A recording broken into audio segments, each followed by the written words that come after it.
You ever get into a rut in your head where it feels like you're doing the same things and thinking the same things, and either you kind of can't get that spark to keep things moving forward, or you're kind of going in one direction, you can't get it to turn a corner and go in the direction you want? I'm sure this has happened to everybody, and today I've just got a really simple idea that I want to just kind of talk about and flesh out, because the idea is super simple. Everybody knows it, um, but it's almost that simple. There's a nuance to it, and I think it's interesting to just kind of talk it out and talk about it. And that's what I want to talk about today. And so, what you need to do when you're getting that kind of a headspace, simple as can be, just go outside. And so the real key is not just going outside, but really going outside that habit zone or that comfort zone, and doing something new. So you've got new stimulus. Because like I said, I'm walking the dog today, and that's a lot of times when I do these outside videos or these kind of chats. And so I'm out every single day, and there are days when I'm in kind of a funky headspace. I'm just like, yeah, just grab the dog, go for a walk. And what I wasn't realizing is I was hitting the same trails, the same paths that we habitually do. And so I'm outside, which is good, a little bit of vitamin D, but I'm not giving my brain any new stimulus. It's all the same stuff. I'm asking my brain to give me a different result when I'm giving it the same stimulus. Because there's only so many paths, so many trails that we can go on. I guess it changes every season, but if you've done a couple of seasons, you've seen that as well. So for me, out in the countryside here, where it is about actually getting out to nature, what I've found, and I've always done this quite a bit, but it's something to keep in mind now, is especially if I'm trying to change my headspace, is to get off the trail. I go up in the woods, I got the trail heading up the mountain, just start walking for a little while, and at some point, just head off the trail, and all of a sudden, all the stimulus is new. You've got to be thinking about different stuff. You got to figure out, are you going to follow an animal path? Are you just going to trudge through the underbrush? Sometimes I don't even go all that far. I find a nice place in the woods that I've never seen before, and I may even sit down, whip out this little telephone I got here, and play some chess, just in a nice spot in the woods. Change things up, maybe have a snack, and spend an hour in a place I've never been before. Now that goes for if you're out in the countryside and you're getting back with nature. Sometimes we say, well, I'm out all the time, but even with that, we get into habits. We've got the trails that we like, activities that we like, areas that we always go, and at some point, you're going to saturate. You're going to always have done kind of the same stuff. So the big thing is to find some way to make it new. If you're in the city, and I was going to say if you go to a cafe, but sigh, I'm thinking that actually probably means Starbucks. Find somewhere else to go for that morning coffee. If you give yourself, a half an hour to read the news and have coffee every day, change it up just a little bit with something a little bit different. Or try and add some new activity would be fantastic. Take a different route when you're walking around, or maybe if you're in a big city, hop the metro and just go for a walk in an area you've never been. And that new stimulus is what's actually going to get your brain thinking in a different way. I heard this expression, which I think kind of sums it up, is you don't change your life by thinking. You change your thinking by what you're doing in your life, by changing your life and the stimulus that you're giving your brain. So that's pretty much what I got for you. If you're still watching this video, I think you probably owe me a like. I don't think you've stuck with it this long because you friggin' hate it. So a like would do me a lot of good. I think it would, but at this point, my videos get 40 views, so it might not change that much. You can subscribe.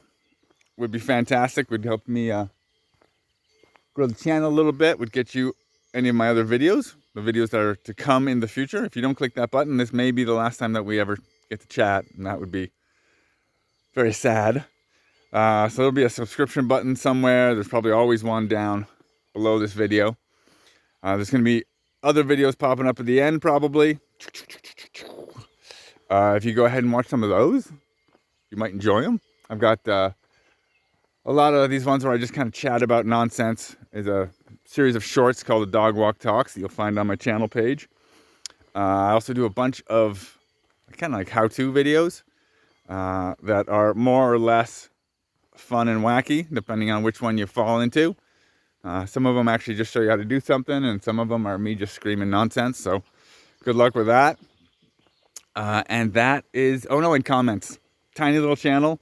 If you write me a comment, I'm actually going to respond, unless this goes viral and gets like 19 million views. But we both know that's not going to happen. So love comments. Love hearing who's out there and chatting with y'all. And also, I haven't done a lot of videos like this where I'm just talking about something that crossed my mind. So let me know if it's interesting, if it gives you kind of a new perspective to think about some of this stuff. Because I know we can get kind of stuck sometimes, and we get all this advice, really simple stuff. Hey, just go outside, go for a walk. But I really thought it was interesting the part about going outside is great, but that's goes off onto the idea that when you go outside, this is something new for you. And like I said, I go outside every single day, and if I'm on the same path, doing the same thing, that's just not gonna be a new stimulus that is gonna help my brain go into a new place. Something I didn't mention, this is gonna push the video super long, and I already told people all the subscription and like stuff, so I bet everybody's already gonna be gone. But I actually moved, I'm an expat. I moved from America to France like 25 years ago. And it's, people are always like, do you like this country more or that country more? Or why'd you do this? Or do you miss things? And it's really not about all of that. There are things you like about both countries. There's everything's, they've both got their own things going on. I can get really cheap baguette fresh here every day. That's super good. So, there's that. But the biggest thing about being an expat is actually that shift in comfort zone is everywhere all the time. Everything is just a little bit different from those platonic ideals that you put in your head growing up. Like if someone says coffee cup, there's an image of a coffee cup that comes up in your head. That's your platonic ideal of what a coffee cup is. And it's different for everybody. It's maybe one goofy one that you've had or one generic one.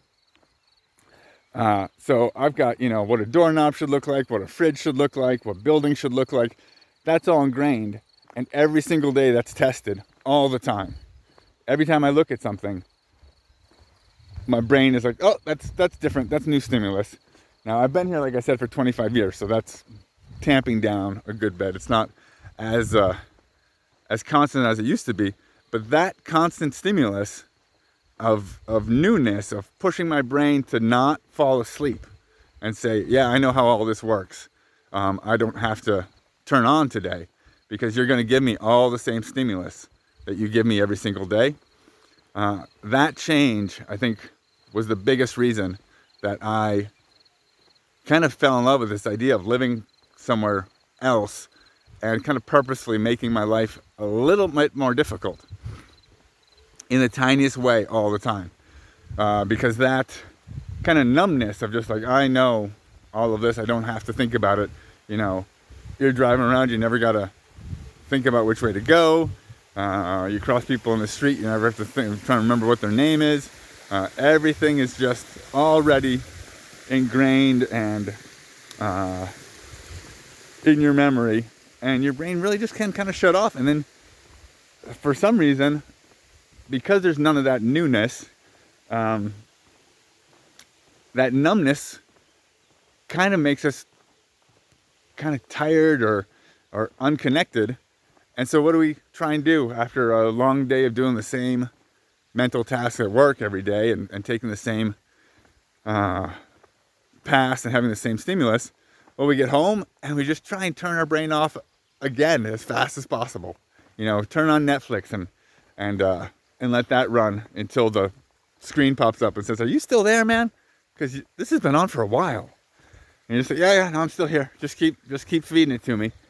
Or because I've got the new YouTube channel, I kind of discovered YouTube and how you can spend just inordinate amount of time, especially the scrolling of shorts, which is fascinating and addictive, and in the end, just so incredibly useless. Just no new information, no learning, no growth. Just little spurts of, hey, look, there's another, teenage girl doing the same dance as the 50 last ones that we just scrolled through, with the same music, and they put a little bit different text on it. So that's fun. So anyway, I'm going to actually sign off now because I think this just got super, super long. But stuff like this, you really just need to kind of talk through it and chew on it. And this is the kind of stuff we used to sit in cafes or bars and talk with people about in college. And if you're getting to be super, super old, as I am, those opportunities might be fewer and further between, if that is how the expression goes. So sometimes engaging in another way of just kind of bringing on a new thought, chewing on it for a while, and seeing if you can get a new perspective on it, and if that can lead you to new actions, new ways of thinking, and like I said at the beginning, kind of pulling yourself out of, if you're in some kind of a mental rut, or kind of turning around in circles, or if you know where you're going, but you know where you want to go, but you're not going there. Sometimes you gotta kind of reboot your brain and get yourself set into a new kind of to-do list instead of the same one you got every single day. It can be hard to figure out the steps to get you going in that new direction, or to keep you moving in a direction if you've slowed down. So anyway, like I keep saying, I'm actually going to stop now. Best of luck to all of you. That's the end of the video. You should probably go now.